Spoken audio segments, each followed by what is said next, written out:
রাজধানীর সড়ক ও ফুটপাতে দখলদারের দৌরাত্ম্য, শুধু গুলিস্তানেই বার্ষিক চাঁদাবাজি অর্ধশত কোটি টাকা। যে অর্থটা তারা সংগ্রহ করেন সেই অর্থ কিন্তু ওই ব্যক্তি একা ভোগ করেন, ব্যাপারটা এরকম না। তাকে ওখানেও একটা সিন্ডিকেট আছে, ওই সিন্ডিকেট মেনটেন করে তাকে এই অর্থ বহুদূর পর্যন্ত তাকে পৌঁছে দিতে হয়। চট্টগ্রাম বন্দরে বার্থ অপারেটর শিপিং এজেন্ট বিরোধ, শিপমেন্ট ও আমদানি পণ্য ডেলিভারিতে দেরি হয়, ভোগান্তি।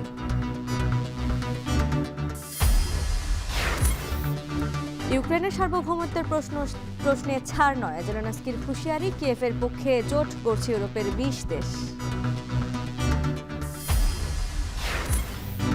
এবং সোশ্যাল মিডিয়ায় ক্রিকেটারদের অবসরের ঘোষণা কাম্য নয় বলছেন বিশ্লেষকরা, খেলোয়াড় ও বিসিবিকে সতর্ক হওয়ার তাগিদ।